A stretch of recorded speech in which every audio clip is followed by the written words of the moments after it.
Ese silencio es un no la hicimos, o sea, hicieron la lectura de los artículos, a lo que estoy haciendo referencia.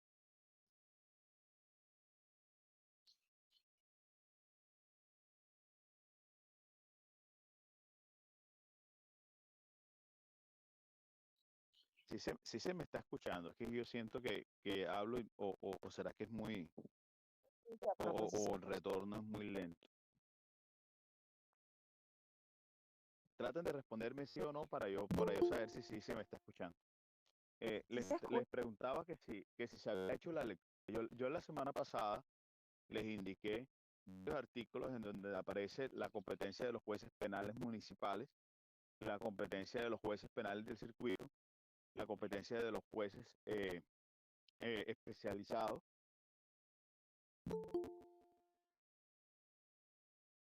la del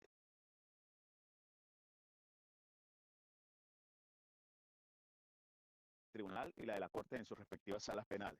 Estoy preguntando que si hicieron la lectura, la competencia eh, funcional de los jueces de conocimiento, a efectos de saber si en esa primera etapa del proceso donde se da el análisis de la competencia territorial ya fue superado. Anda, se acaba de estrellar un pajarito con la ventana. Estará vivo.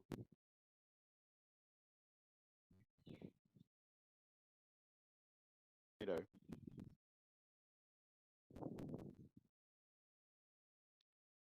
hola. Ay, no, muchachos, pero así sí es muy engorroso el tema. No, no, es que, no, yo no estoy hablando del pajarito, estoy hablando de la lectura. Pero bueno, ya les muestro el pajarito. ¿Sí lo ven?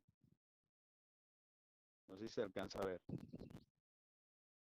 ¿Lo ven acá? ¿No lo ven? Sí, profe.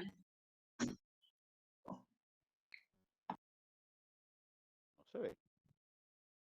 Sí se ve, profe. Ahí está puesta la cámara, que se estrelló con la ventana. Bueno, entonces, pregunta. Competencia de los jueces. ¿La leyeron o no la leyeron? Profe, ese silencio significa que no. Yo Pero, tampoco la pero, leí, pero, pero. pero, Profe, sinceramente pero no. ¿saben qué me parece súper malo el tema? Porque eso lo conversábamos. Yo les había dicho la semana pasada que suspendíamos ahí la clase porque era necesario para efectos de continuar que se hiciera lectura de los respectivos artículos. Entonces, vamos a tratar de retomar en donde estamos. Eh, Ojalá que podamos avanzar, porque yo contaba que ya esa lectura se había hecho. Pero bien, vamos a mirar el artículo 339. ¿Quién lo lee, por favor, para irnos ubicando nuevamente con respecto a la audiencia de acusación? Los contextualizo nuevamente. Estamos hablando de la audiencia de acusación. Estamos hablando de los pasos de la audiencia de acusación, luego hablaremos de la preparatoria y del juicio oral. ¿Por qué estamos hablando de eso? Porque estamos tratando de determinar qué se hace en las audiencias de conocimiento. Una vez tengamos claro qué se hace en las audiencias de conocimiento, vamos a hablar ya más concretamente de lo que se hace en las audiencias preliminares. ¿Por qué hacemos esa diferenciación? Porque resulta claro que la norma establece en su artículo 153 que los asuntos que no se resuelvan en la audiencia de conocimiento se entran a resolver en la audiencia, perdón, en los conocimientos se entran a resolver en audiencias preliminares. ¿Listo? Bien, sí, que habla de, de la audiencia de acusación, el trámite de la audiencia de acusación. Sí, señor. Ah, mira, un pajarito que se cayó, tenlo ahí, por favor. Mientras que termina la clase, ponlo en un sitio cómodo. Sí, perdón, disculpa.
Entonces, básicamente, de una lectura, de una lectura del documento en la forma como ustedes lo están haciendo, se deduce en primer punto que necesariamente en la audiencia de acusación, lo primero que se hace es un saneamiento del proceso.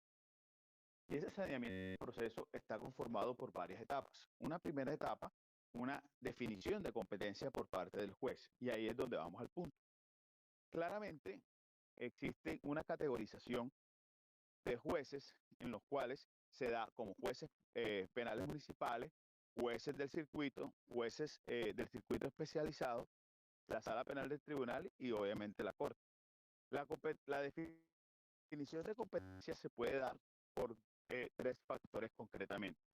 Un primer factor, que es el factor territorial, que no tiene absolutamente nada de complicado, porque hace alusión a que efectivamente el lugar donde se ocurrieron los hechos sea el lugar donde tenga competencia el juez.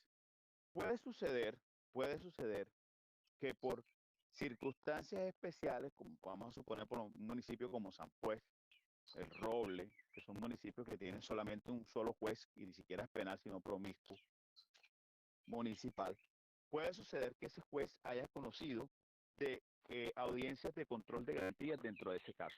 Como existe una prohibición expresa de la norma, que un juez que haya actuado dentro de un proceso como juez de control de garantías no puede actuar dentro de esa misma audiencia como juez de conocimiento, claramente, claramente, ese juez de control de garantías quedaría inhabilitado para continuar con el conocimiento del caso. Esa persona que actuó como juez de control de garantías. Entonces, ¿qué se necesitaría hacer ahí excepcionalmente? Enviarse a el juez de la misma categoría del municipio más cercano. Podría ser en este caso Sincelejo. Entonces, en ese sentido, ya existe una, eh, digamos, se desprende ese juez de la competencia por el factor territorial, así los hechos hayan ocurrido en su territorio, habida cuenta de que conoció dentro de ese mismo caso como juez de control de garantía. Pero digamos que esa es una situación pues de carácter excepcional. O que varios jueces se hayan declarado impedidos, y ahí vamos al otro punto, que lo vamos a ver más adelante, cuando existe una causal de impedimento de recusación, pero hasta ahora vamos en el tema de la competencia territorial. El segundo aspecto a analizar, luego de mirar la competencia territorial, es lo atinente a la competencia por el factor funcional. ¿Qué quiere decir competencia por el factor funcional? En los artículos que les mandé a leer y que no leyeron, existe una relación concreta de cuáles son los tipos penales que conoce cada tipo de juez.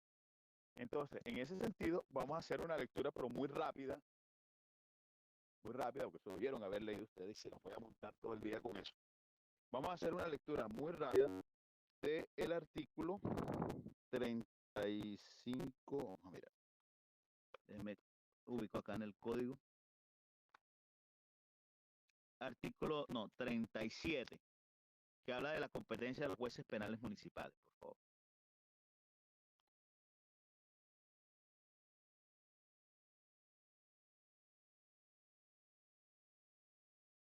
Sí, por favor.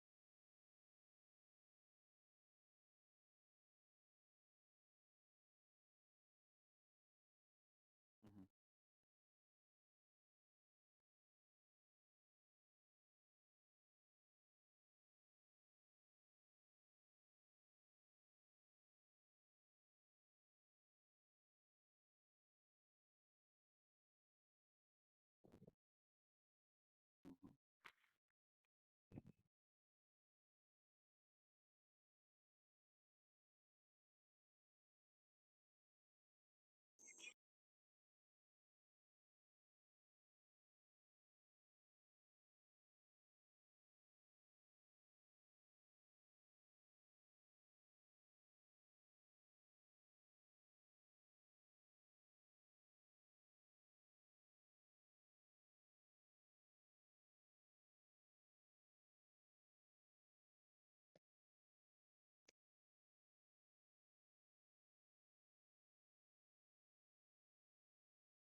Bien, mire, de que la competencia de los jueces de control de garantía, perdón, la competencia de los jueces penales municipales es bastante amplia y a ellos incluso se les atribuye la función de juez de control de garantía. Es decir, que los jueces penales municipales, dentro de todas las categorías de jueces, son los únicos que pueden ejercer la función de ser jueces de control de garantía, es decir, de actuar en audiencias preliminares.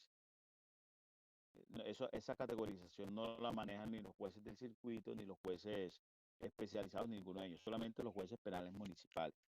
Pero anexo a ello, anexo a ello es importante verificar algo que es aquí muy importante. Dentro de la competencia funcional de los jueces penales municipales se le ha atribuido a, concretamente, delitos de lesiones personales. Dentro de toda esa esfera de delitos contra la vida e integridad personal, ellos conocen específicamente de todos los relacionados con lesiones personales. Igualmente, miren que los delitos contra el patrimonio económico, pero hasta una cuantía de 150 salarios mínimos legales mensuales vigentes. Es decir, ustedes se tienen que circunscribir a los delitos contra el patrimonio económico, de los que protegen ese bien jurídico, y solamente determinar que hasta cuantía de 150 salarios mínimos conocen ellos. Hay otro punto que es los delitos querellables, y entonces tendrían ustedes que acudir al artículo 74, donde aparece un listado de cuáles son los delitos querellables, que ya creo que tuvimos la oportunidad de mirarlo cuando estábamos viendo la noticia criminal. Posteriormente, la norma habla de delitos contra violencia intrafamiliar, inasistencia alimentaria, que son delitos contra la familia, etcétera. Entonces, esos delitos que aparecen en ese capítulo, en ese artículo, perdón, 37, son los delitos que funcionalmente conocen los jueces de control de garantías, perdón, conocen los jueces penales municipales. Lo que quiere decir que si en un momento dado los jueces penales municipales actúan dentro de casos similares a esos, es decir, casos relacionados con esos delitos, ejerciendo función de control de garantía. Ejemplo, un hurto en cuantía inferior a 150 salarios mínimos es competencia de los jueces penales municipales. Si un juez de control de garantías, que son los que tienen la categoría de ser jueces penales municipales, actúa, digamos, en una audiencia de legalización de captura e imputación y medida de aseguramiento dentro de un proceso por hurto, no podría posteriormente actuar dentro de ese mismo proceso como juez de conocimiento. Estaría vedado. Entonces, es importante que ustedes tengan clara esta competencia de carácter funcional a efectos de que cuando existe un delito, ustedes tengan la capacidad de ubicarlo. Y con el tiempo van adquiriendo una práctica. Ya por lo menos a mí llega alguien y me dice, ay, doctor, lo que pasa es que yo tengo mi hijo tiene un problema. Ajá, y cuéntame, ¿qué problema tiene tu hijo? No, lo que pasa es que mi hijo cometió unas lesiones personales. Uno sabe ya claramente, tiene ubicado que el juez que tiene que conocer ese caso es un juez penal municipal. Entonces, eso es algo que los abogados que trabajamos en penal de una u otra forma llegamos a mecanizar al punto que ahora mismo pueden decir cualquier tipo de delito y ahí tú tienes ya claramente en tu cabeza qué juez conoce ese delito. Vamos a mirar otro artículo que sería, este artículo es bastante largo, por eso yo quería que lo leyeran. El artículo 35, que habla de la competencia de los jueces penales del circuito especializado. ¿Por qué no leemos ahora mismo la competencia de los jueces penales del circuito?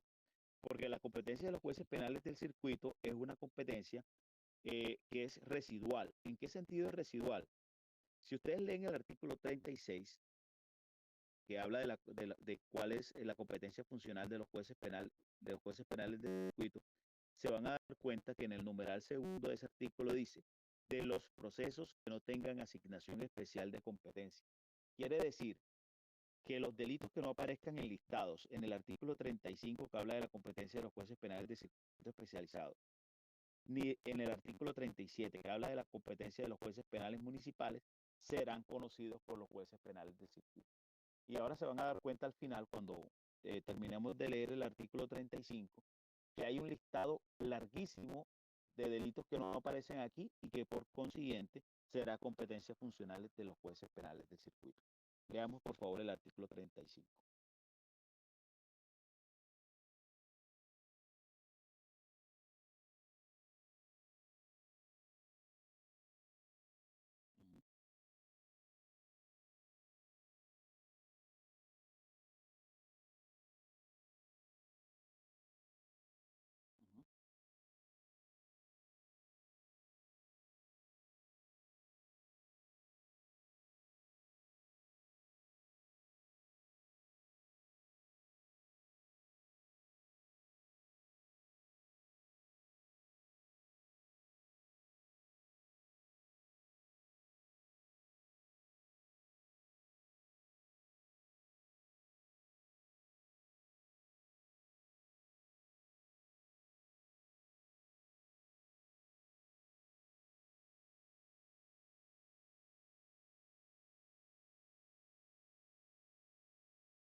espérate, y etcétera, etcétera, etcétera, que son 33. Bueno, entonces, miren que aquí hay un listado concreto de delitos que obviamente tienen una mayor gravedad y que entonces conoce una categoría de jueces que se llaman jueces penales del circuito especializado. Poderosamente me llamaría la atención mirar que para el caso de los delitos de lesiones personales, que por regla general estaba atribuido, según el artículo 37, a los jueces penales municipales, para el caso de los numerales 8, 9 y 10, circunstancias de agravación punitiva 8, 9 y 10, que aparecen en el artículo 104 del Código Penal, ya van a perder competencia los jueces penales municipales y la va a tener los jueces penales de circuito en cuanto a la etapa de conocimiento. Y entonces los delitos que no aparezcan en este artículo y no aparecieron en el artículo 37 van a ser competencia de los jueces penales de circuito. Pero ustedes me dirán, profe, ¿cuáles serían esos delitos? Muy sencillo. Vamos a hacer un listado aquí rapidito de los delitos que no aparecerían ahí en esos dos listados.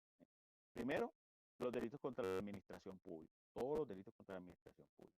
Segundo, los delitos contra la fe pública, como el caso de falsedad marcaria, etcétera, etcétera, etcétera. Tercero, los delitos relacionados con secuestro simple, los delitos relacionados con el homicidio, a excepción de las circunstancias de agravación punitiva de los numerales 8, 9 y 10.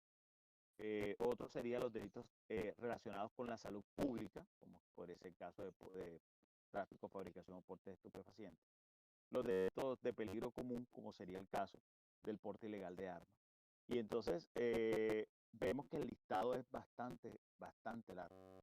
Tienen un listado, bueno, también tienen acá por lo menos el caso de delitos contra la administración de justicia, como sería el caso de delitos como receptación, falsa denuncia contra persona determinada, etcétera. Todos esos casos que les estoy mencionando son delitos de competencia de los jueces penales municipales, amén de que también conocerían de los delitos contra el patrimonio económico cuando la cuantía supere los 150 salarios mínimos legales mensuales vigentes.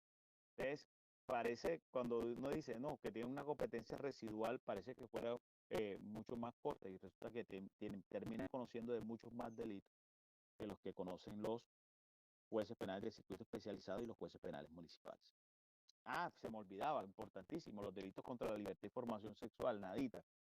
Yo creo que el 30% de los procesos que reciben ellos, o si no es más, son delitos sexuales. Entonces, la competencia de ellos es bastante robusta, tienen bastantes procesos, conocen muchas cosas. Entonces, eso en cuanto a la competencia funcional.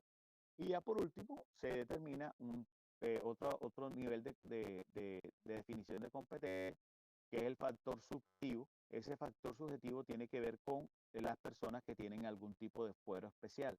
En Colombia existen fueros legales y constitucionales, es decir, la constitución política y la ley ha creado, digamos, circunstancias especiales en las cuales personas que ostentan determinado cargo, por el solo hecho de tener ese cargo, dejan de tener o de ser juzgados por el juez natural que les correspondería si no ostentaran dicho cargo. Por ejemplo, si una persona es gobernador del departamento de Sucre, claramente ya si llegara a cometer un delito, no sería juzgado por cualquier juez común, sino tendría una competencia especial de jurisdicción, en su caso, que la manejaría directamente la Corte Suprema de Justicia, la Sala Penal de la Corte Suprema de Justicia. Si yo ostento la calidad de fiscal, ostento la calidad de procurador, etcétera, me va a juzgar el tribunal, o soy juez, me va a juzgar el tribunal. Es decir, la persona, de acuerdo a la categorización, en la comisión de una determinada conducta, va a tener competencia un determinado ente. Si yo soy juez, por lo menos cuando yo fungía con juez en la sala penal del tribunal, si yo hubiese o en desarrollo de esas actividades hubiese cometido algún tipo de delito, vamos a suponer un prevaricato, normalmente el prevaricato lo viene a conocer el tribunal, pero en este caso no me juzgaría el mismo tribunal, sino que en mi caso hubiese ido, no lo permita Dios que hubiese ido a la Corte Suprema de Justicia, Sala Penal. Es decir, de acuerdo al fuero particular, por eso se llama fuero subjetivo, de la persona se va a entrar a conocer por parte de un determinado juez. Bien, vamos a avanzar entonces. Eso en cuanto a la competencia, que es el primer aspecto que se define en la audiencia de acusación. Mire que no hemos salido del primerito.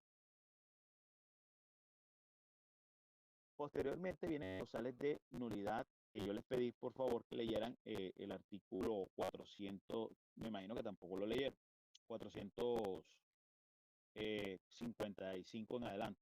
¿Lo leyeron o no lo leyeron? 455, 456, 457 que establece y 458 que establece las causales taxativas de nulidad dentro de un proceso penal. Bueno, como no la leyeron, por favor, Andrés, leamos artículos 55, 57, 455, 456, 457 y 458.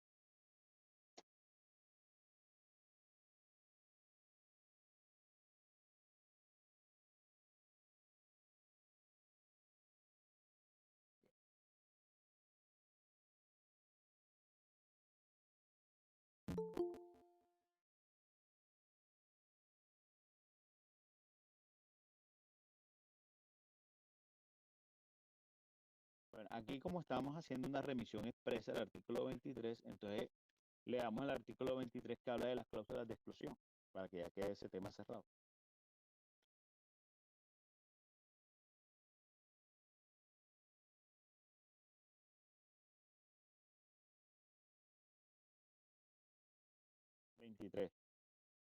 Que habla de la cláusula de exclusión.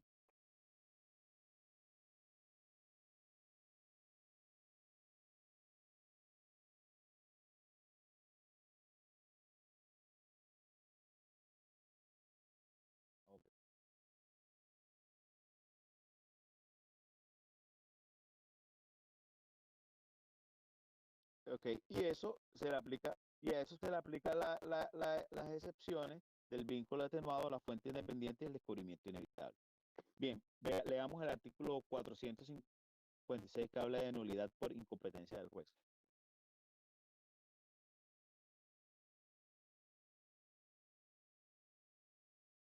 Ujú. 456. Sí, es ese.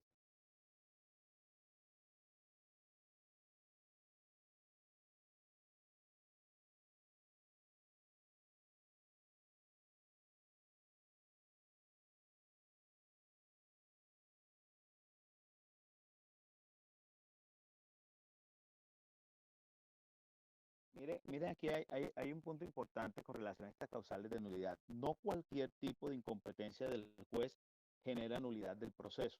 Claramente la norma está señalando que las causales que generan incompetencia son las relacionadas con el fuero subjetivo, que ya se los mencioné hace un momento, y las relacionadas con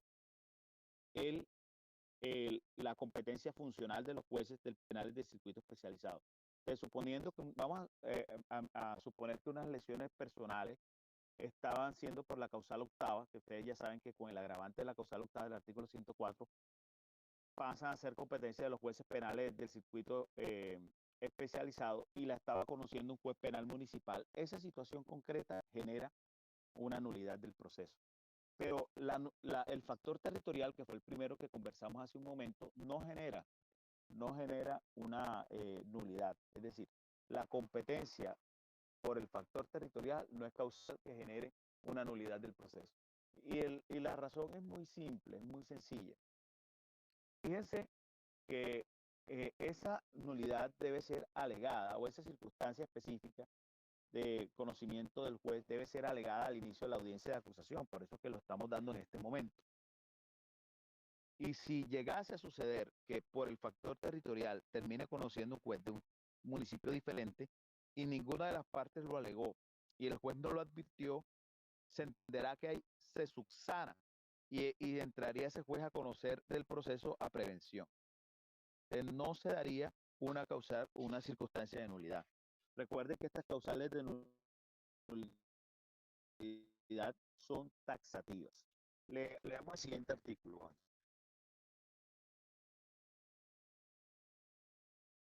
El 405. Sí, ese es. Ujú.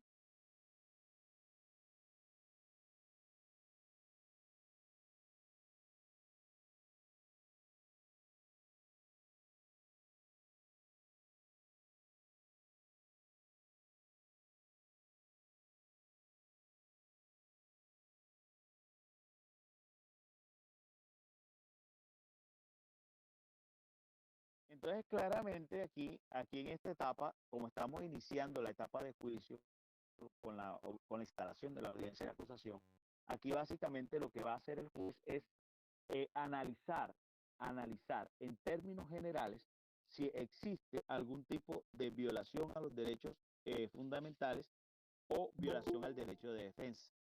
Y esto se daría en la etapa de indagación y en la etapa de investigación. Es decir, ahí se va a hacer un análisis si en las primeras etapas del proceso, que fue la etapa de indagación y la etapa de investigación, hubo o no una violación de derechos y garantías fundamentales. Ese sería, digamos, el, el objetivo de realizar en ese momento una revisión de saneamiento del proceso. Entonces, vamos. Bueno, y el artículo siguiente que habla de que las causales de nulidad son taxativas, es decir, no son de carácter enunciativo, sino taxativo. Pero bueno, lo importante acá es determinar que estamos en el saneamiento del proceso y lo primero que se hace es la definición de la competencia, que ya lo miramos por factor territorial, factor funcional y factor subjetivo o fuero subjetivo. Segundo punto, determinar si existe una causal de nulidad que se haya producido en etapa de indagación e investigación. Se analiza el proceso y si no ha habido ninguna violación a derechos y garantías fundamentales, no ha habido ninguna violación producida por prueba, que igual esa generalmente se produce después o se alega después. Y por último, si no ha habido de pronto ninguna circunstancia específica que haya afectado la competencia que finalmente se está definiendo ahí, entonces normalmente también es una causal de nulidad que se alega o en los alegatos finales del proceso o incluso en sede de presentación del recurso de apelación. Entonces, si no existe ninguna causal de nulidad de las que aparecen contempladas en los artículos que acaba de leernos Andrea, pasamos a hacer el siguiente análisis de saneamiento que tiene que ver con la existencia o no de una causal de incompetencia, ay, ahora se me olvidó el nombre, de recusación. En ese caso, miremos si el juez debe declararse o no impedido por alguna de las circunstancias que aparecen en el código. Esas circunstancias, repito, y ya lo habíamos comentado la semana pasada, y les pido por favor que lean el artículo que les dejé relacionado con las causales de impedimento y recusación, se tiene que mirar específicamente circunstancias que atienden a aspectos personales del juez que en algún momento puedan violentar la imparcialidad que el juez debe tener frente a un caso. Y en ese sentido, tenemos que el juez de control, el juez de conocimiento, perdón, debe ser una persona que sea totalmente imparcial, es decir, que no tenga ningún interés dentro del proceso. Y ahí se ve entonces, o ese interés se puede ver afectado por circunstancias tales como un parentesco con una de las partes o con una de las personas que tengan intereses dentro del proceso, o puede ser también relacionado por una circunstancia de enemistad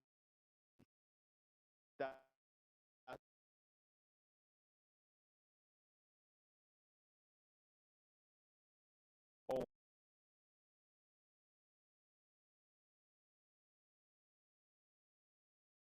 una circunstancia de amistad o una circunstancia de que haya existido algún tipo de representación.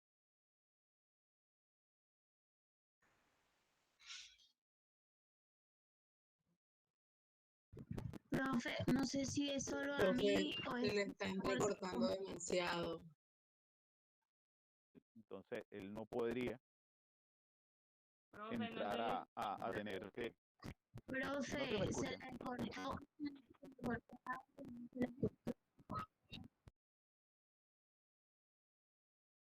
Bueno, ¿en qué momento se perdió el audio? No, Cuando empezó a hablar estaba de las circunstancias, ¿No escucharon nada de esta última parte o nada de Sobre nada? la enemistad no, y las problemas personales circunstancias. con el juez. la Ok. última, Bueno, repito entonces, no hay problema.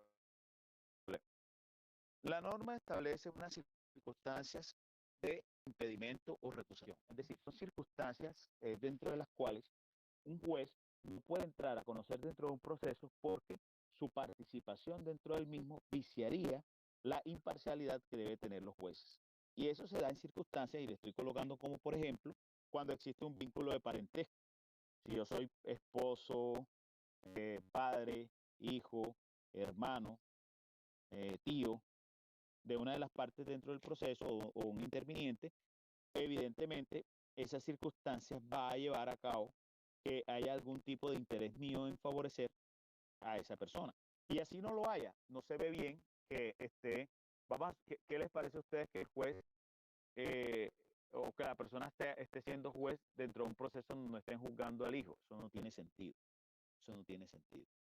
Desde ese punto de vista, la norma ha establecido unas causales que están en el artículo 56 del Código de Procedimiento Penal, en las cuales se establece circunstancias que van desde parentesco, como la que establece el numeral primero, que dice funcionario judicial, su cónyuge, compañero permanente o algún pariente suyo dentro del cuarto grado de consanguinidad o civil o segundo de afinidad tenga interés en la actuación procesal.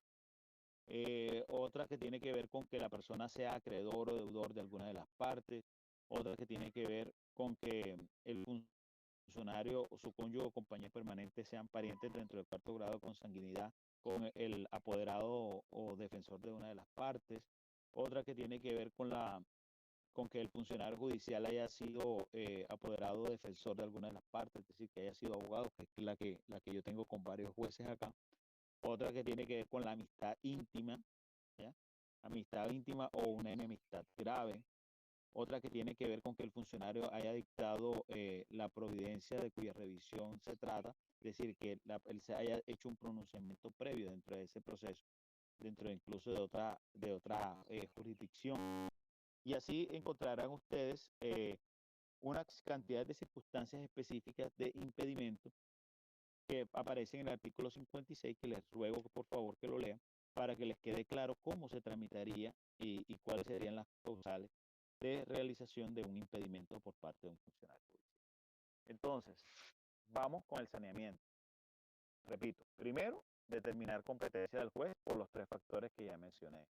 Segundo, se determina los relacionados con la existencia de causales de nulidad. Y tercero, lo relacionado con existencia de causales de impedimento o recusación. Recuerden que las mismas causales de impedimento son las causales de recusación y que la diferencia estriba en que el impedimento lo declara el mismo funcionario, es decir, yo soy el juez y yo digo, hombre, yo no puedo ser juez en este proceso porque la abogada es la doctora María José Fernández. Yo con María José Fernández tengo un vínculo de amistad porque yo le di clases a ella y llevamos 20 años siendo amigos. Entonces yo voy a los asados en su casa, etcétera, etcétera. Pero tiene que ser un vínculo de amistad íntima, no es simplemente un vínculo de compañerismo. Yo estuve en una situación bastante particular hace poco, cuando estaba desempeñándome como juez, porque el abogado del procesado, que es un juez de familia que estaban procesando, era un compañero mío de defensoría, o es un compañero mío de defensoría. Entonces, un compañero de defensoría pues, que viene siendo compañero mío todo el tiempo que yo llevo en la Defensoría Pública, que son más o menos como 12 años. Y yo he ido varias veces, he compartido pues, reuniones, digamos, no personales de él, pero sí de pronto la Defensoría hizo una integración en la finca de él, yo he ido a la finca de él y cosas así. Entonces era una situación compleja porque pareciera que hubiese de pronto algún tipo de vínculo de amistad, pero sin embargo esa era una situación en la que más que amistad lo que había un simple compañerismo, como se señaló en ese momento. Yo nunca he ido a su casa en una fiesta, por lo menos del cumpleaños de un hijo, del cumpleaños de la esposa, no sé ni cuántos hijos tiene, cómo se llama la esposa, nunca he ido a su casa, nunca he compartido con él unas festividades de fin de año, Navidad, Año Nuevo, no, ni un evento especial, ni yo le invité en matrimonio mío, o sea, es de esas cosas que tú tienes un compañerismo con la persona, por lo menos todos los compañeros de su curso no son amigos de ustedes, o sea, son compañeros de estudio, pero definitivamente no son amigos, de pronto habrá uno que si sea muy amigo de ustedes, que vaya a su casa, que coma en su casa, que se quede a dormir en su casa, que mejor dicho abra la nevera de su casa, o sea, ya ese sí ya sería un grado de amistad que de pronto en un momento dado viciaría el proceso. Pero el simple hecho de un compañerismo, a mi juicio, no generaría una circunstancia de impedimento o recusación. ¿Qué me iban a preguntar por ahí? Profe, cuando se hace el saneamiento en la competencia del juez en el factor funcional, usted mencionó que pues, los jueces penales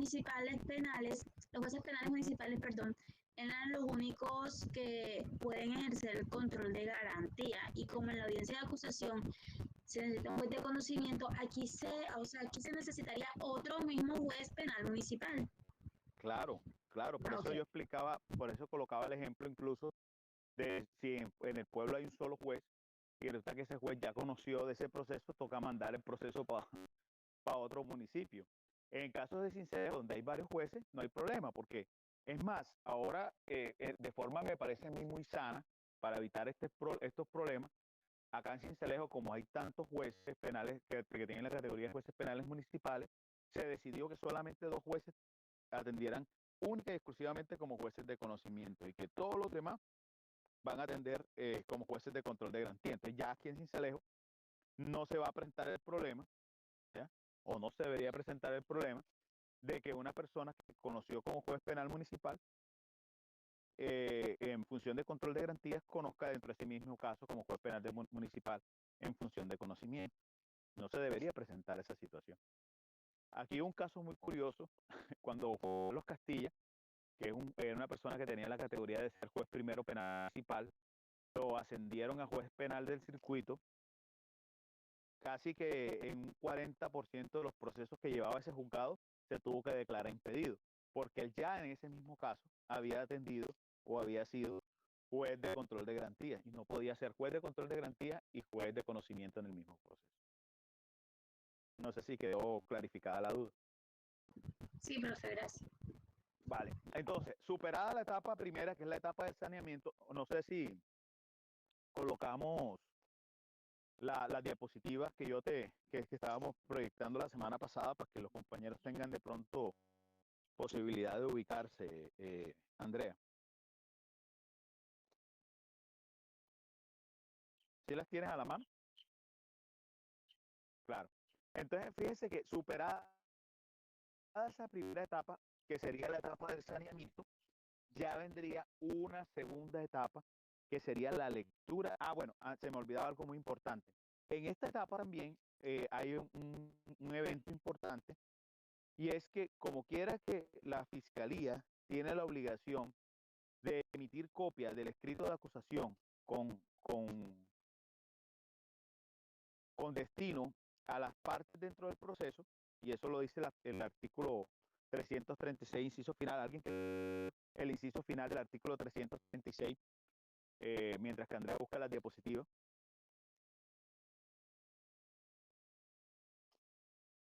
Artículo 336, inciso final. Profe, ¿será con probabilidad de verdad que la conducta delictiva? No, espérate un momentico. Ya, déjame buscar acá en el código que no Presentación de puede la haber equivocado. acusación.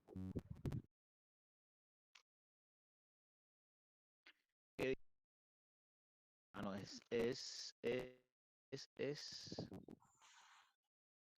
el inciso final, perdón, del artículo 337. Me equivoqué de artículo. Era el 337.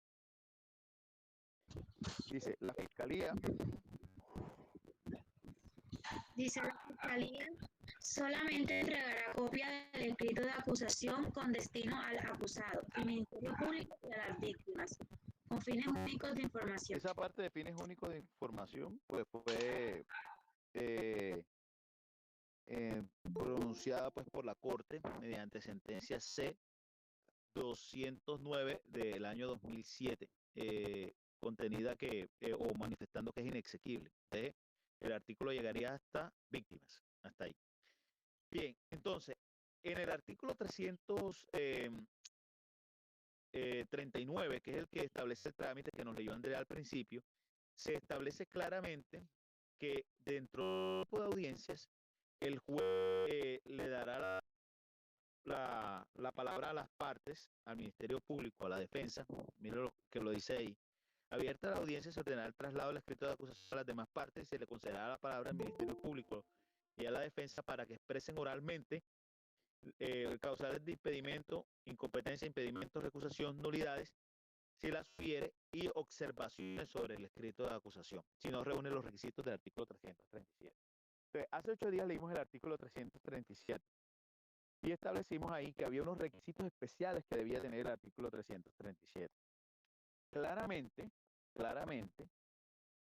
uno hace la lectura del artículo 337 y lo compara con el escrito de acusación que está dando la Fiscalía, y si tiene algún tipo de observación por considerar que le falta algo al escrito, la manifiesta en ese momento y el juez ordena a la Fiscalía que realice los actos tendientes a aclarar el escrito de acusación o adicionarlo si es que le falta algo o a corregirlo si está mal hecho.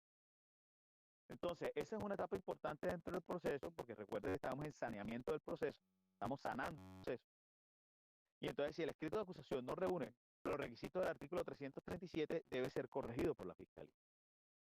Esa es la última parte que me faltaba con relación al saneamiento. Entonces, repito, el saneamiento estaría compuesto básicamente por 5 aspectos. El primero, la existencia de una definición de competencias por parte del juez. El segundo, la posible existencia de causales de nulidades. Tercero, posible existencia de causales de incompetencia o cuarto, de recusación. Y quinto, las observaciones que se le puedan presentar al escrito de acusación por parte de la defensa o del Ministerio Público, porque recordemos que a ellos se les debe entregar copia del escrito de acusación para que, por eso hablan de traslado, para que hagan este tipo de observación. Ahora, el fiscal puede también de oficio, al inicio de la audiencia, decir, su señoría, voy a adicionar el escrito de acusación y manifestar con qué lo va a adicionar, porque puede que de pronto le haya faltado algo, el mismo fiscal se dio cuenta y él haga la manifestación de la adición del escrito de acusación. ¿Está claro hasta acá, muchachos, o hay dudas? Estamos hablando de la primera parte de la audiencia de acusación, que es el saneamiento. ¿Está claro? Sí, profe, o sea, para el saneamiento se necesita la competencia del juez, las causales de nulidad, cuando el juez o sea, si se va a declarar o no Impedido. Impedido, y los requisitos de saneamiento del escrito. Exacto, o sea, el saneamiento está compuesto por esas 5, pues. Bueno, vamos a poner 4, vamos a meter nulidad, vamos a meter impedimentos de recusación dentro de la misma. El saneamiento tiene que estar compuesto por 4 partes. Primero, determinar la competencia del juez, por los 3 factores que ya vimos. Segundo, determinar además si existe una causal de nulidad. Tercero, determinar además si existe una causal de nulidad o de recusación, de acuerdo al caso. Y cuarto, si existen observaciones por las partes para efectos de determinar en ese momento si el escrito de acusación reúne los requisitos del artículo 327. Esa es la partecita primera del artículo 339, que dice: abierta la audiencia, puede ordenar el traslado del escrito de acusación y se le concederá la palabra al fiscal público y a la defensa para que expresen oralmente causales de incompetencia, impedimento, recusación, nulidades, y si hubiera observaciones al escrito de acusación. Ya, esa es lo que corresponde al saneamiento del proceso. Primera etapa entonces de la audiencia de acusación. Segunda etapa de la audiencia de acusación: la lectura del escrito de acusación por parte de la Fiscalía.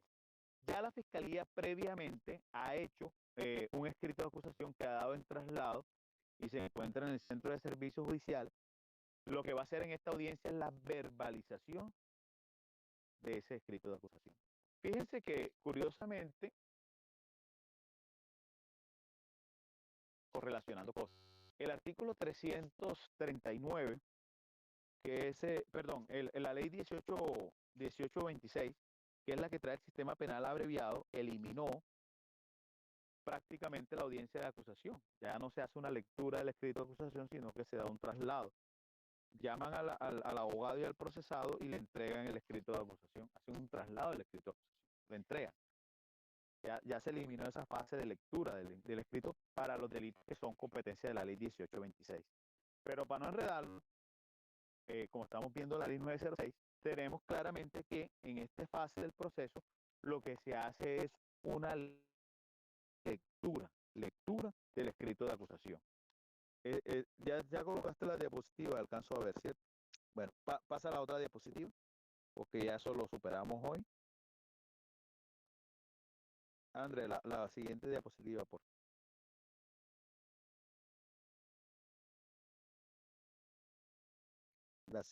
La siguiente. Todavía estamos ahí en saneamiento. La siguiente.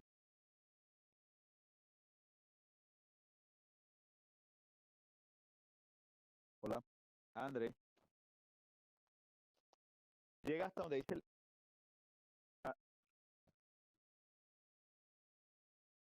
ok. Ok, listo. Bueno, listo. Entonces, siguiendo con el tema, en la segunda parte, lo que se hace en la audiencia de acusación es una lectura del escrito de acusación. Mire que estamos en el examen, cuando yo les pregunto,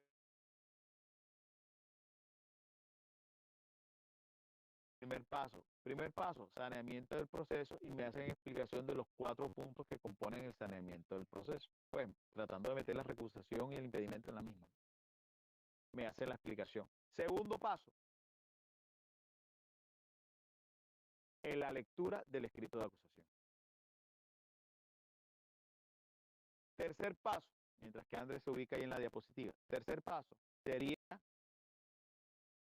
el descubrimiento probatorio por parte de la Fiscalía. Recuerden que la escritura en los términos del artículo 337 tiene no solamente el resumen de los hechos, sino también una relación de los elementos materiales probatorios, evidencia física, información legalmente obtenida. Entonces, se tiene que dar un descubrimiento de los elementos materiales probatorios, el cual se puede concretar dentro de los 3 días siguientes a la terminación de la audiencia de acusación. Y por último, el juez hace unas manifestaciones finales, unas declaraciones finales, y esas declaraciones finales tienen que ver con varios aspectos. Un primer aspecto, el que tiene que ver con determinar si efectivamente se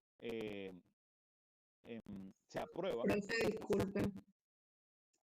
¿El aspecto probatorio hace parte de la segunda etapa? No, el descubrimiento probatorio es una tercera etapa, por eso dije tercero. Bueno, mira, vamos así. Lo que pasa es que de pronto la diapositiva, como es digamos, una transliteración prácticamente de todo el artículo, pero por lo menos estamos aquí en la fase de saneamiento que ya la superamos. Vamos a retroceder un poquito para que no haya nadie se pierda.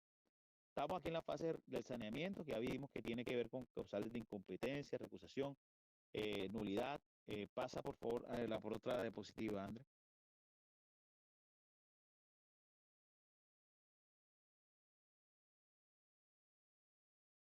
Aclaración, adición al escrito de acusación, que ya lo habíamos mencionado también, que las partes solicitan a la Fiscalía que se haga una aclaración, adición o corrección del escrito de acusación. Pasa a la próxima diapositiva. Ahí está todo explicado. La próxima diapositiva, por favor.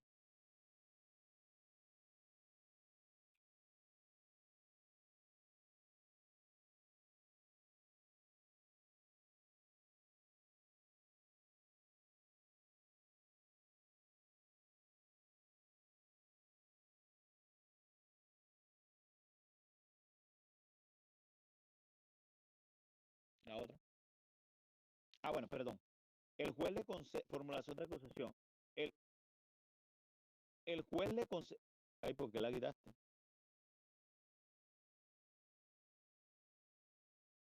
¿Por qué se quitó se quitó la diapositiva?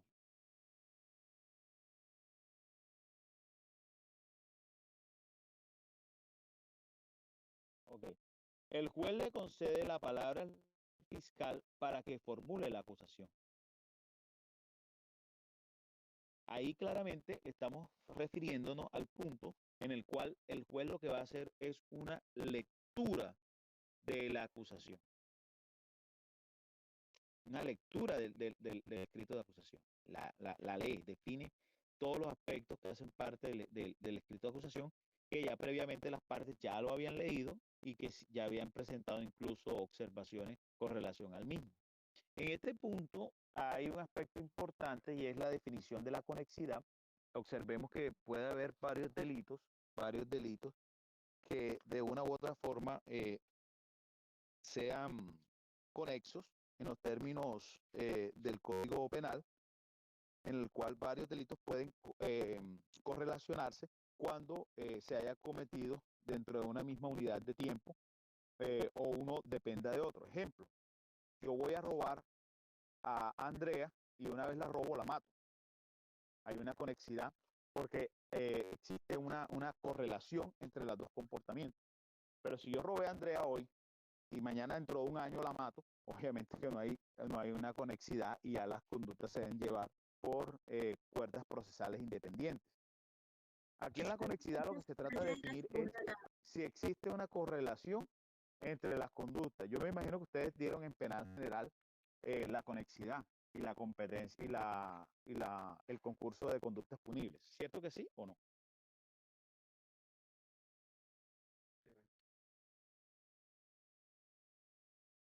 ¿Sí dieron ese tema o no lo dieron? ¿Puede repita, por favor? Que estoy preguntando que si ustedes dieron el tema de la conexidad cuando dieron penal general y concurso entre conductas punibles. Sí, profe. Ok.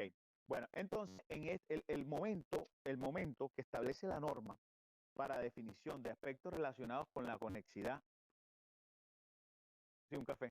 El momento en que la norma establece aspectos relacionados para conexidad es precisamente esta audiencia. Es decir, en esta audiencia es donde la Fiscalía debe definir si va a conexar, a llevar en una misma cuerda procesal más de un proceso. Y para ello se necesita que se cumplan los factores de conexidad. Y colocaba como ejemplo, vamos a suponer, Juan violó a María y después de que violó a María, la asfixió y la mató. Eso obviamente va dentro de una misma conexidad, a pesar de que son delitos independientes, porque Juan en la misma unidad de tiempo realizó los dos comportamientos. O yo llego mañana, estamos en un salón de clase, y mañana llego y en plena clase saco una pistola y mato a 4 estudiantes. Obviamente que son muertes independientes, son 4 personas independientes, pero que se tienen que llevar en una misma cuerda procesal porque se realizaron con una misma unidad de tiempo, es decir, hay un factor de conexidad entre esos comportamientos.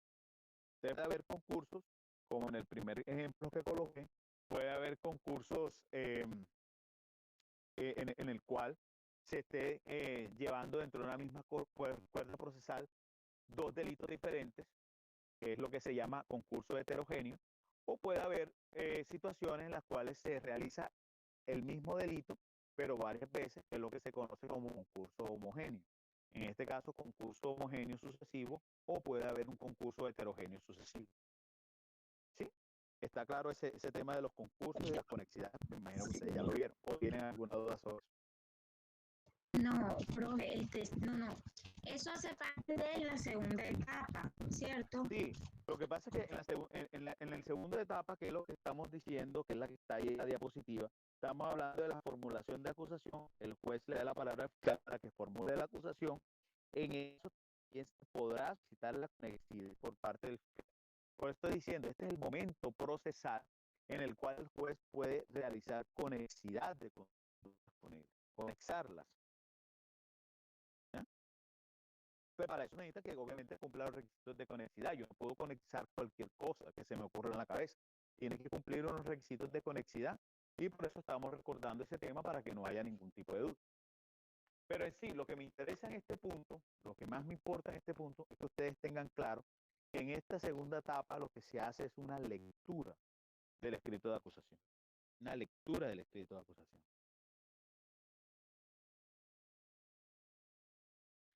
¿Está claro aquí? Sí, profe. Bien. Y el juez puede hacerlo acá o puede hacerlo al final, no importa. Puede declarar en ese momento incorporadas las correcciones que se ha hecho en el escrito de acusación. la fiscalía lee lo relacionado con las correcciones. Vamos a suponer que las correcciones fue que aclaró una determinada prueba. Y entonces en este caso el juez lo que hace simplemente es que anexa a ese proceso las correcciones que había hecho la fiscalía, que recuerden que en la primera fase habíamos dicho que la fiscalía podía hacer correcciones, aclaraciones o adiciones al escrito de acusación. Aquí la declara el juez. Entonces, segunda etapa del proceso, ya lo dijimos, relacionado con la lectura del escrito de acusación.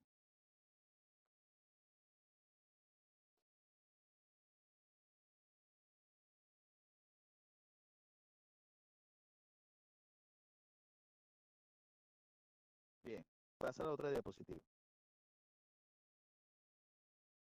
Segunda etapa de la audiencia, no del proceso, de la audiencia. Descubrimiento probatorio. Leamos la diapositiva, por favor. Alguna pues que nos colabore con la lectura, María José. El descubrimiento probatorio. Primero, el juez otorga el uso de la palabra al fiscal para que proceda al descubrimiento formal de elementos materiales probatorios. Segundo, el juez otorga el uso de la palabra a la víctima para que proceda al descubrimiento formal si a ello hubiera lugar. Tercero, el juez pregunta a la defensa, víctima y Ministerio Público si requieren el descubrimiento material de elementos o evidencia física específica de los que ha descubierto formalmente la Fiscalía y la víctima según el caso. Cuarto, de la solicitud se da traslado a la Fiscalía y a la víctima si es el caso. Ok, entonces tenemos acá que el descubrimiento probatorio de la fiscalía y de la víctima se dan en la audiencia de acusación. Esto es importante que lo tengan en cuenta y anótenlo por ahí con lapicero rojo si quieren, porque eso lo vamos a ver este semestre y el otro semestre, y esto va a ser, mejor dicho, tema de ahora en adelante. Que la formación o las fases de formación de la prueba comienza con un descubrimiento. Esto es importantísimo.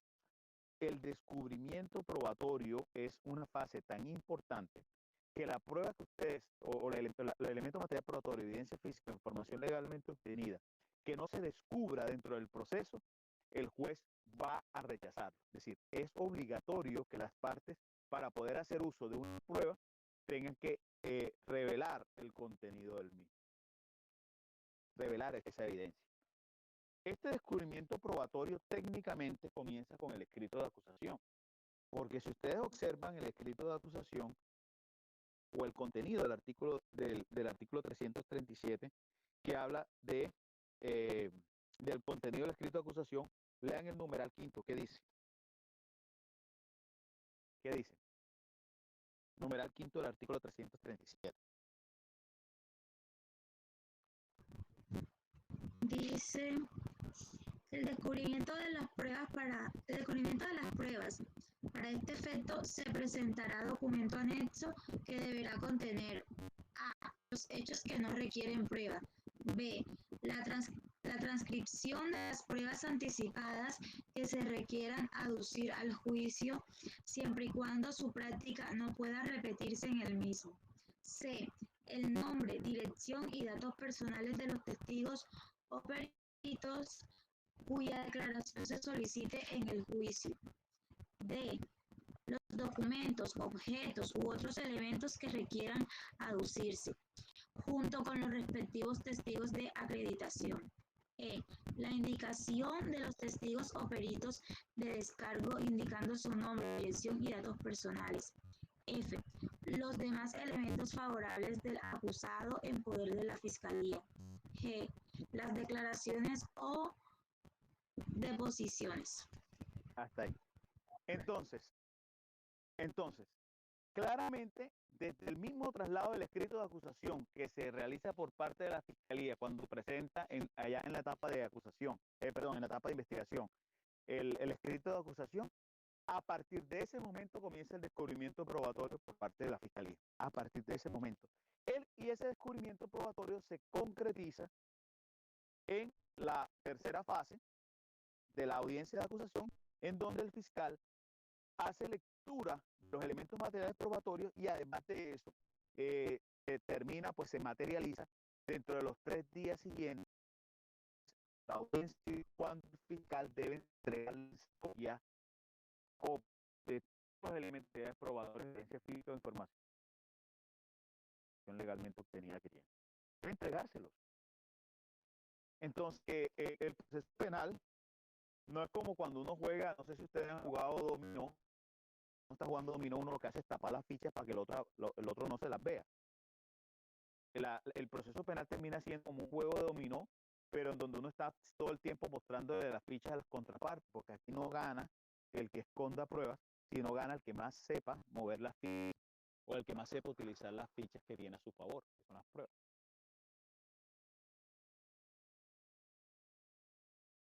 Bien, entonces pasa a la siguiente diapositiva, André.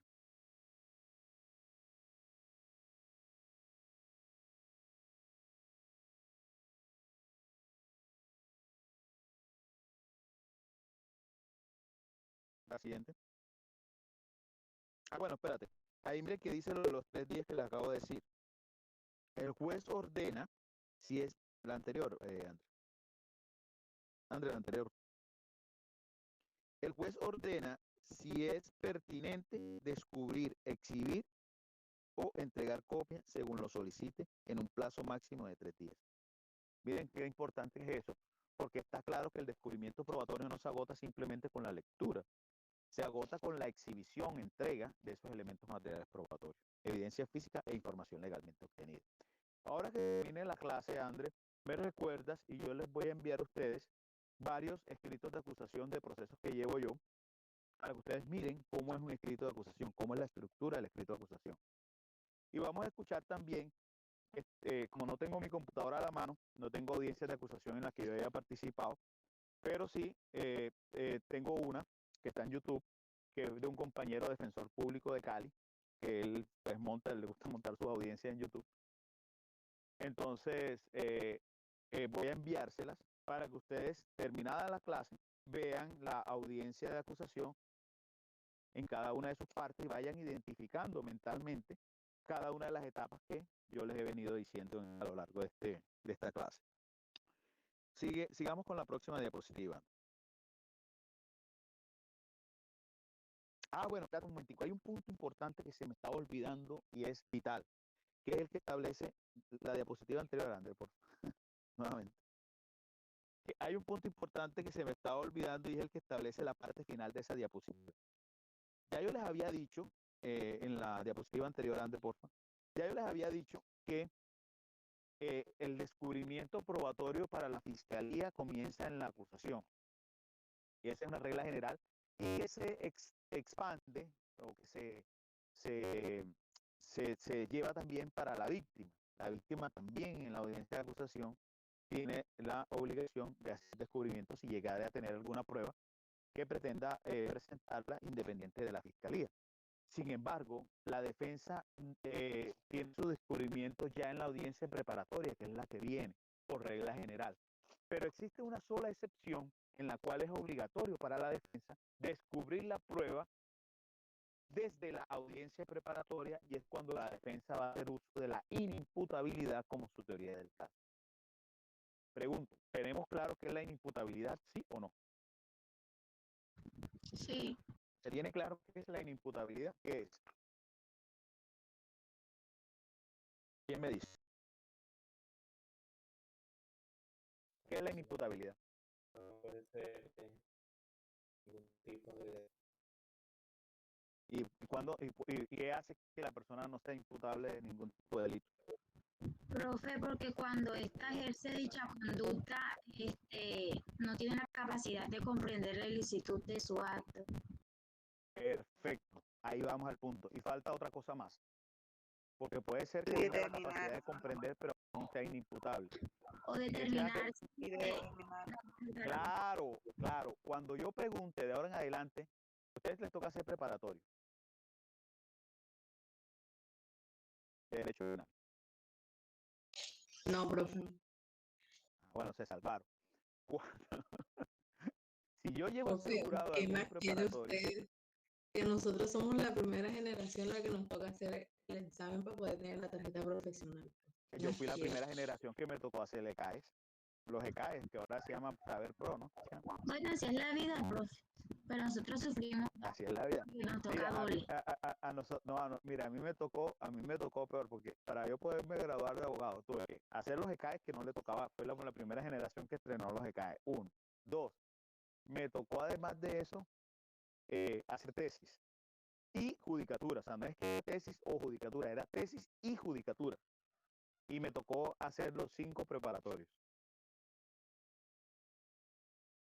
O sea que me tocó más requisitos. No, profe, está bien informado. Bueno, listo. ¿En qué estábamos? Ahora se me olvidó por andar mamando gallo. ¿En qué De estábamos la hablando? inimputabilidad. Ah, bueno, cuando yo les pregunto a ustedes qué es la inimputabilidad, no admito una respuesta diferente a que me digan. Es inimputable aquella persona que no tiene la capacidad de comprender la ilicitud del acto o, pudiendo comprender la ilicitud del acto, no puede autodeterminar su comportamiento con base en esa comprensión. Esa es la respuesta. Eso es un inimputable.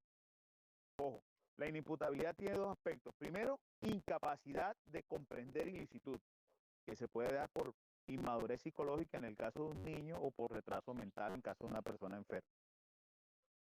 O pudiendo comprender la ilicitud del hecho, una persona ya que es mayor de edad, si no tiene inmadurez psicológica y tampoco tiene retraso, pero si no tiene la capacidad de autodeterminar su comportamiento con base en esa comprensión, como por el caso por lo menos de una coacción ajena insuperable, también sería inimputable. Recuerden que la inimputabilidad es una circunstancia que evalúa la capacidad de culpabilidad que se le puede dar a una persona, y la culpabilidad es el juicio de reproche que se le puede hacer a una persona. Entonces, si mi hijo que tiene 2 años me, no sé, coge el celular de alguno de ustedes y lo estrella contra el piso, a mí me toca pagarlo porque tengo una responsabilidad civil como padre de él. Pero él no va a ser procesado nunca por el delito de daño en bien ajeno, porque se supone que tiene una inmadurez psicológica porque apenas tiene 2 años. Bien, entonces, cuando la defensa va a hacer uso de la inimputabilidad como teoría del caso, tiene la obligación ¿cómo es que se llama? De descubrir los elementos materiales probatorios en audiencia de acusación. Entonces vamos a suponer que yo, en mi teoría del caso, yo tuve un caso una vez donde en ese caso estaba de asesor, estábamos llevando el caso de una señora que mató a su bebé, mató a su hijo. Y entonces nosotros estábamos tratando de determinar que ahí podría haber una inimputabilidad porque ella, producto de una cantidad de situaciones que la estaban haciendo perder el juicio, realizó el acto de matar a su propio hijo. Estábamos determinando la posible existencia de una causal de inimputabilidad, soportada obviamente con unos médicos legistas que estaban determinando si efectivamente ella tenía incapacidad de comprender al momento del hecho la ilicitud de su comportamiento. O sea, no sabía de pronto lo que hizo. Y tuvimos que descubrirlo en la audiencia de acusación, porque esa era una de las teorías que nosotros estábamos manejando en defensa de la señora. Entonces está claro hasta ahí, ¿no? Que la defensa tendría la obligación, en el eventual caso que vaya a proponer la inimputabilidad. ¿Qué dice la parte final? ¿Quién lee la parte final de esa diapositiva, por favor?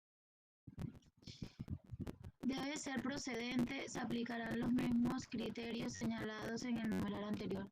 No, dice, el juez pregunta a la bueno. defensa si va a alegar la inimputabilidad. En caso afirmativo, la defensa deberá hacer entrega a la fiscalía de los exámenes parciales que hubiera sido practicados al acusado. De ser procedente, se aplicará los mismos criterios señalados. Ya ahí en la defensa tendría la obligación de descubrir elementos materiales probatorios, pero solamente en ese excepcionalísimo caso en el que vaya a hacer uso de la inimputabilidad como teoría del caso. Entonces, Superada la fase de descubrimiento probatorio, vamos a la otra fase, que estamos dentro de este proceso, que ya digamos que es una fase que yo no la voy a poner dentro de las preguntas que voy a hacer sobre las fases en las que se lleva la audiencia de acusación, porque puede suceder que en ese proceso no haya representación de víctimas. Si hay representación de víctimas, procedemos a una declaración de la calidad de víctima y a decretar unas medidas especiales de protección a la víctima si así lo requiere el caso. Pero digamos que esto es en aquellas circunstancias que por el proceso, por la manera como se está llevando el proceso, se requiera. Si no se requiere, no agotamos esa fase. Vamos entonces a la última, que son las declaraciones finales que hace el juez, por favor. André. Siguiente diapositiva.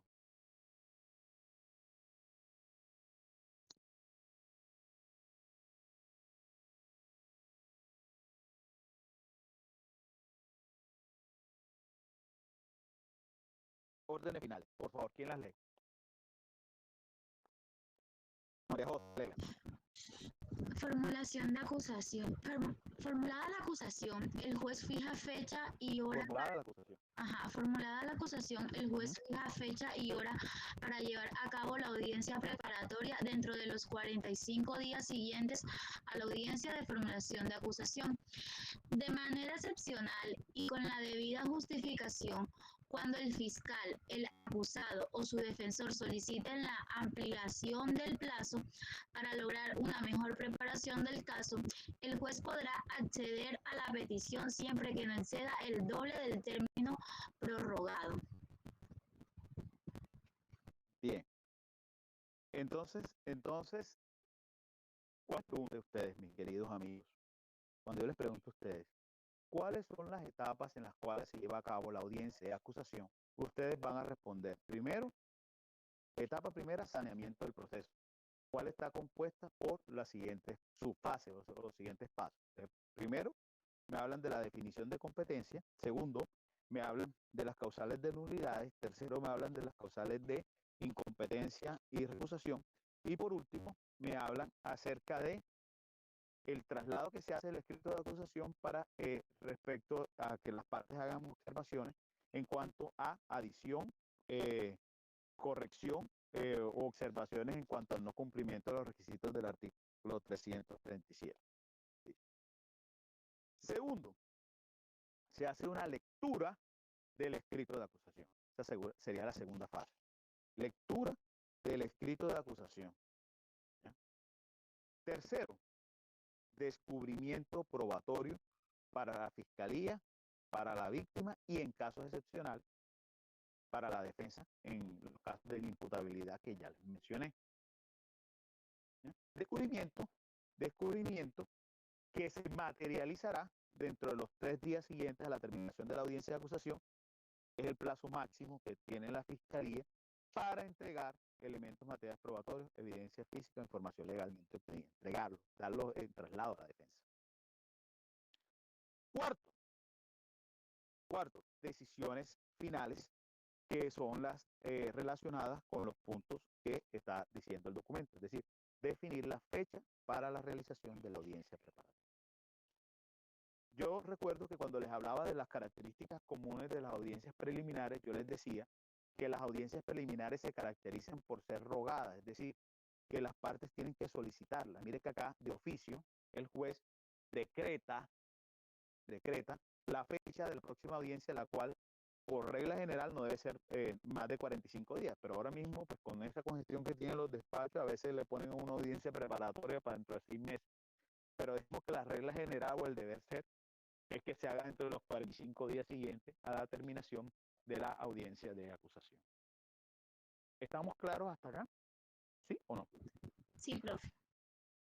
Bien, en el transcurso del proceso, de acuerdo al caso, se pueden dar otras situaciones, como el caso del tema de reconocimiento de la calidad de víctima, el tema de ordenar medidas especiales de protección para la víctima, ¿sí? Que son circunstancias, digamos, muy específicas que se dan en algunos procesos, no todos, de acuerdo a las características propias de ese caso. ¿Ya? Pero esa no es la regla general, no es el deber ser. Entonces yo les voy a preguntar de acuerdo a las reglas generales, ¿ya? Pero igual lo otro no lo pierdan de vista porque puede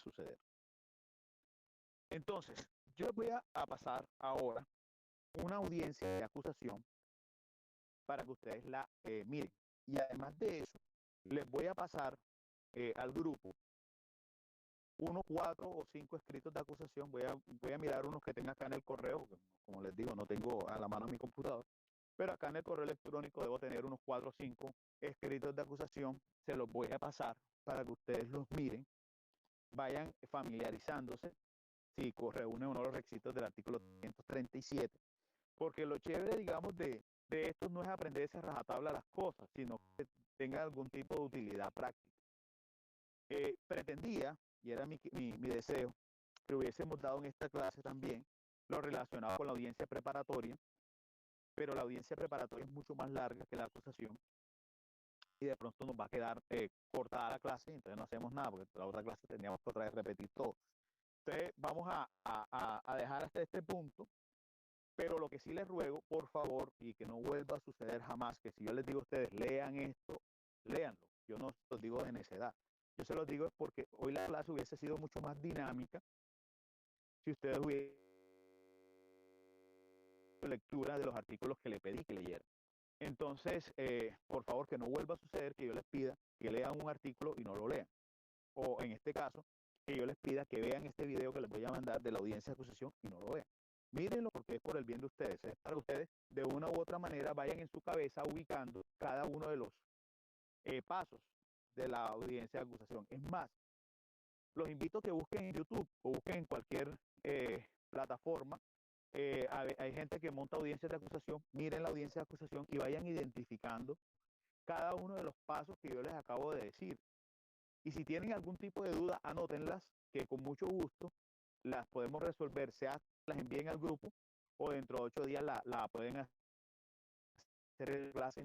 Antes de iniciar la audiencia preparatoria aclaramos dudas. Por lo tanto, que ustedes tengan bien claro los pasos en los que se desarrolla la audiencia de acusación, porque repito, no porque vaya a ser una pregunta del examen, que ya estoy anunciando, sino porque si ustedes entienden los pasos de las diferentes audiencias de conocimiento, para cuando vayan a dar las audiencias preliminares, eso va a ser una cosita facilita.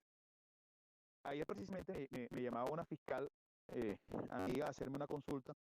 Me decía, José, mira, me acaban de pedir una audiencia de solicitud de cambio de domicilio de una persona que está en prisión domiciliaria. Entonces, yo no entiendo por qué me están pidiendo eso si yo he buscado por todo el código y en ningún lado del código aparece que hay audiencias de solicitud de cambio de domicilio. Y yo le dije, mi querida, búscate por favor en el código, en el artículo 153, que te dice cuáles son las actividades o las audiencias que se solicitan por audiencias preliminares, las solicitudes que se hacen por audiencias preliminares, y búscate la parte final el inciso final o el último literal, perdón, del artículo 154, que te dice asuntos similares a los anteriores. Por lo tanto, toda solicitud que se debe hacer dentro de un proceso que no sea competencia, que no sea desarrollado ante el juez de conocimiento, en las audiencias de conocimiento, se debe resolver por audiencias preliminares. Así que no te desgastes buscando que cualquier solicitud que se le ocurra a un abogado que no esté dentro de lo que se debe solicitar en la audiencia de conocimiento, la hace por audiencias preliminares y punto. ¿Ya? Entonces, eso es algo que es importantísimo que lo tengamos claro. Entonces, para poderlo tener claro, tenemos que saber qué se hace en cada una de esas audiencias. ¿Listo? Entonces yo les voy a pasar el video, se lo voy a enviar al grupo, mírenlo. Si pueden buscar más de audiencia, mírenlo, anoten dudas. Voy a enseguida buscarle también varios escritos de acusación y se los voy a mandar. Obsérvenlos, compárenlos con el artículo 337 para mirar si reúne o no a su juicio los requisitos del artículo 337. Si no lo reúne, coloquen la observación y lo analizamos dentro de 8 días, no hay ningún problema, porque la idea es que ustedes tengan esto perfectamente claro. ¿Estamos? Sí, profe. Sí, profe. Ya me hicieron coger rabia porque me pusieron en el papel de profesor regañón y a mí no me gusta ser profesor regañón. Pero de verdad que me molesta cuando manda a hacer una actividad y no la haga. Por favor, que no vuelva a suceder jamás, porque yo sinceramente los tengo a ustedes como unas personas súper responsables, súper dedicadas, y no quiero cambiar ese concepto que tengo de ustedes. Entonces, por favor, miren el video que les voy a enviar. Les mando un fuerte abrazo. Para la próxima clase vamos a ver la audiencia preparatoria. Les sugiero, les pido, por favor, que traigan leídos para la próxima clase, para que sea mucho más sencillo la dinámica de la clase. Traigan leídos los relacionados con el artículo 355 en adelante, que hace alusión a la audiencia preparatoria. No son muchos, es hasta del 355 al 365. Son 10 articulitos. Traigan los leídos para que pueda fluir mucho más sencillo. Igual, en las diapositivas que les mandé, que tiene Andrea, que yo creo que ya todos ustedes la tienen en su poder, a continuación de la audiencia de acusación, habla de la audiencia preparatoria. Mírenla, échenle una miradita para que sea mucho más fácil, y a ver si en la próxima clase podemos terminar la audiencia preparatoria y de pronto hasta podemos hablar de las 4 etapas en que las 4 fases en que se desarrolla el juicio, que ese es ya más facilito de digerir. ¿Listo? Listo, profe. Bueno, muchachos, les mando un fuerte abrazo, que Dios me los siga bendiciendo. Igualmente los aprecio mucho, los aprecio. Si los regaño es porque espero muchísimo de ustedes.